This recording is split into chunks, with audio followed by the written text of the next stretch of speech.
If you're looking for a friend that's neither feather nor fur, look no further. This is the gecko. Well, geckos are just adorable little creatures. People just love the way they look. You will need to provide them with live food in the form of crickets. So if that makes you a little uncomfortable, then maybe you need to choose a different animal. There are over 1,200 different types of geckos living on 6 different continents. Leopard geckos are the most popular as pets. And one thing all geckos can do that other reptiles can't is talk, or more accurately, chirp. And geckos have been chirping for a long time. In fact, the Natural History Museum of London has a gecko fossil dating back 100 million years.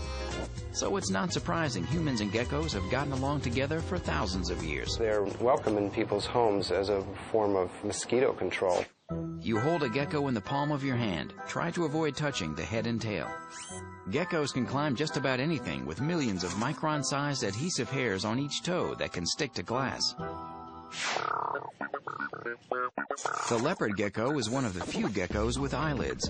They have very long tongues that can come out and actually clean their eyes. Geckos also have tails. It's here they store their fat. However, these tails serve a defense purpose as well. In order to protect itself in the wild, its tail just instantly breaks off. That distracts any predator that's coming after him, and then the gecko can get away. The tails will grow back, but very slowly, and do not look the same as before. And one gecko has been coming into our homes since the year 1999. Gecko, actually. The Geico gecko is a day gecko, which means that he likely has relatives who come from Madagascar and the surrounding islands. This high-profile pitchman might be what's driving the gains in gecko popularity in the pet world. So, think you can handle a gecko? These pets require a lot of very special care. First, they're ectothermic, which means they adjust their body temperature to their environment. So the temperature of the terrarium for each species is crucial.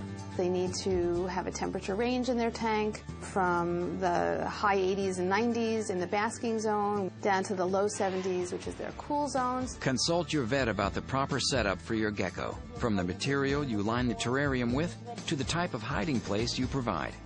The biggest health problem seen in most geckos is dehydration. However, there are certain diseases to look out for. They can have bacterial infections, they can have infections with parasites, so it's good to make sure that they get checked out by their veterinarian. And because reptiles can carry bacteria like salmonella, always wash your hands after handling them. Geckos are insectivores, or insect eaters. That means you have to provide them with live food, like mealworms, crickets, and waxworms. But again, how much you feed your gecko depends on the type. If you don't feed your gecko the right amount of protein, they're going to have a lot of health problems.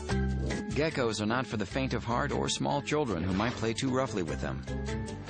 Leopard geckos can live 16 years, so you must really be sure this is the pet for you before you commit. But with the right care, a gecko can make a really cool pet. In general, it's important to understand that each gecko species requires different care. Contact your vet about how to properly care for your type of gecko. Be sure to wash up after handling them. Make sure you provide them with the proper environment and meals of live insects to keep them healthy. Geckos can live long lives. They are not good pets for children under 5, pregnant women, the elderly, or people with compromised immune systems.